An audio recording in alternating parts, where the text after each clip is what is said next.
a great art director never eats shit. A great art director either gets his way, is not,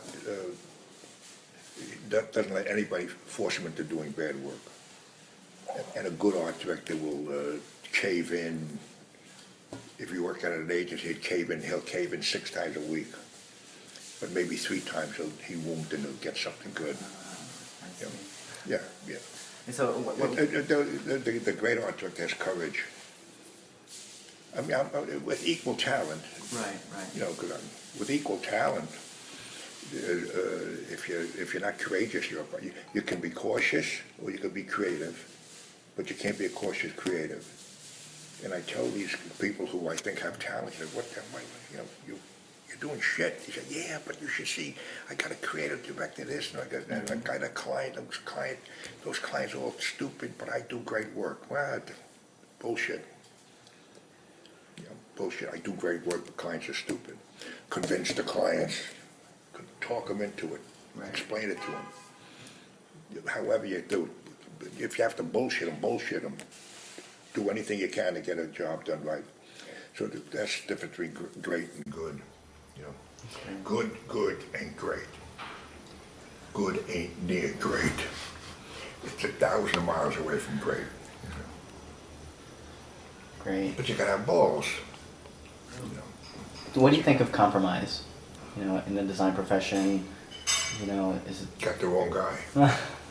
You know, I mean, if I was in Congress, I'd be there's no guy with it.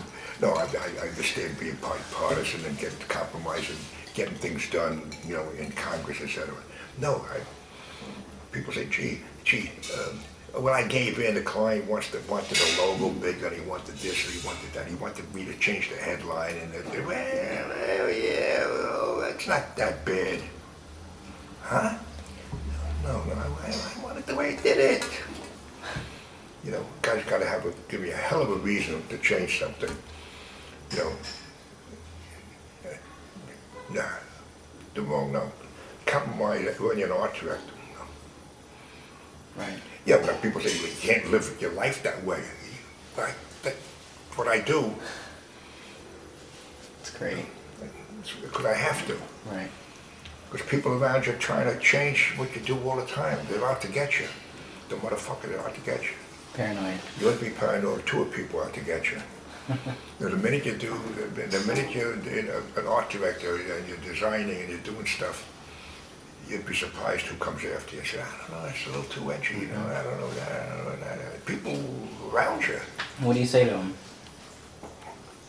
Fuck you. No, I just won't do it. You know, and it's not because I get away with it because I have a reputation. I did it when I was a kid. Everybody looked at me. Who's this kid? You know, fuck you. You know, that's the only way to be great. Right. I say if you want to join the pantheon of the greats, you can't eat shit. You can't. You know, you got to be strong. You got to be. But your work's got to be terrific. I mean, Right. if your work's not terrific and you don't give in, then you're a jerk. You know, but you know, so if you're mediocre, you know, maybe you're right to give in and do this and that. But if you think you're great, and I think there's a lot of people I think a lot of people have been great and have never done really consistently great work. You know, I have some older guys read my book now and say, I wish I knew. I wish I knew then what I know now, you know, and I say, yeah.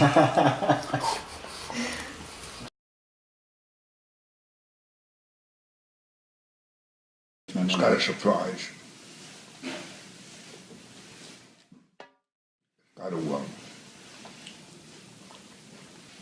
It's got a surprise to the point where it attacks you.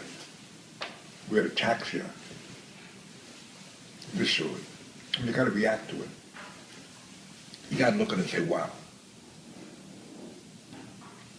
And it could be wow, that's funny, or wow, anything, but it's got to be fresh.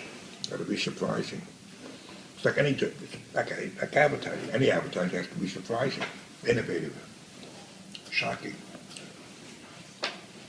some of it has to be seemingly outrageous. You know, like if you see Our Lady of Saint Sebastian, everybody hated him. They said they fucking they turned to make him a saint. And people kept talking, and before you know it, you had an anti-war movement saying, no, he's great. You know, he's our leader. All the guys that were trying to stay out of the draft, millions of guys, Ali became their hero. Wow. That cover made him their hero. Before that, they were a little embarrassed, you know.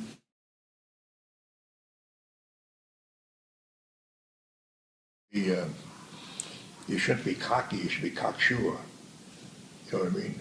I'm not cocky, I'm not saying I'm cocksure. I do something, I say I'm right about something. You know, I don't say, hey, I'm hot shit. I say, yeah, what I just fucking did is right. It's going to help you, it's going to do this, it's going to do that. Cocksure. And that's the hardest thing to teach young people. And that's the hardest, and if you read my damn good advice book, the bottom line is, what I'm saying is, if you got talent, you better have courage. Because the more talented you are, the more courage, the more you're going to need courage. The more challenge you have, the more trouble you're in. Because you're going to do stuff and everyone can say, I don't think so. It's going to. If you're mediocre, people say, that's good. You know, that's good. That'll work. Yeah. If you're mediocre, things that people love, you'll go to gray advertising. That's where everything they do. They go to these things. That's terrific. And they put it on the wall. And you look at it and you say, what the fuck is that? And say, So if the more talented you are, the more trouble you're in. Incredible. And that means that you need the courage to fight the motherfuckers. Because they're out to get you. No good rotten Nazi bastards, right? And it's true. And if you tell us I've had creative directors at Gray. I got a talk there a couple of months ago as a favor of a woman who used to be my TV producer. 800 people, you know, and you talk to them, and they're all so hard, they're all macho guys. When they're separate, they say, can't get anything good done here. You know, our clients will make us change our work, and they do this. It must have been great when you were back. You must have been great back then. I said, what do you mean? Nothing's changed for me. You know, what do you mean great? Oh yeah.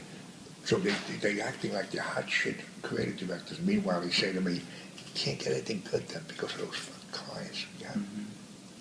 And then the other designers, the other people, artists, they can't get anything done here because of our creative director. You know, they all blame somebody else. You know, they're all full of shit.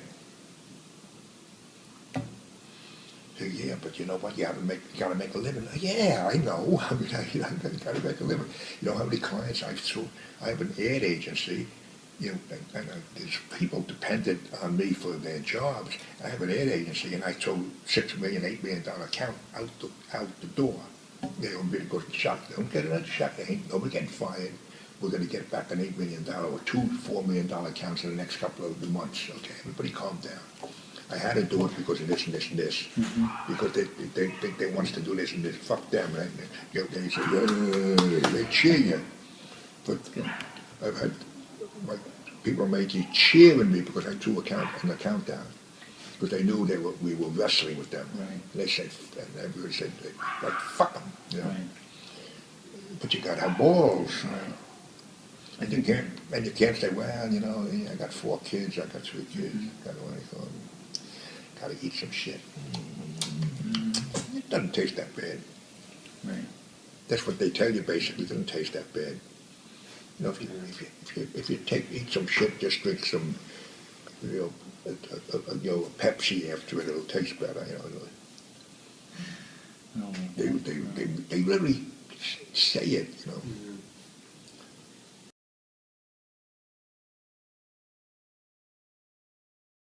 Well, he would do exactly what I told him to do. He didn't argue with me. Because a lot of times photographers say, oh no, how about you? You talk to do what I would done. I work what I would done. Oh, no, George, why don't we do this? Why don't we do that? I said, I just want to, hey, Richard, I want to do the fucking thing. Yeah, but wait a minute, maybe we can do that too. Just do what the fuck I tell you. You know, I just want to work with people. To me, the photographer is an instrument. Just the instrument to do it correctly, you know. So I didn't do it because I didn't pick up anybody, you know, because I use 5, 6 different photographers, but I use Fisher a lot. But if I said, dude, I want to do this and this and this and this, that's it. No discussion. Right. You know, I don't need any creativity. I just needed excellence, and you know, I just treated photographers like a tool, and the really good photographers understood that, you know, and wound up being involved with me with the things that made their reputation. All of a sudden, Carl Fisher became an important photographer, which is great, but I want it my fucking way. I don't want to argue. That's why I direct all my TV commercials. I never had anybody direct my TV commercials. The biggest director nobody directs. I direct. I don't know what I'm doing. I don't need anybody else discussing it. You know, you just have to grab it and own it if you want to do great work. You know, a lot of art directors, their agency winds up hiring a director, a very important director. The director takes a storyboard and they do it his way. What? What do you mean his way? I mean, don't you have the right way in your head? You know?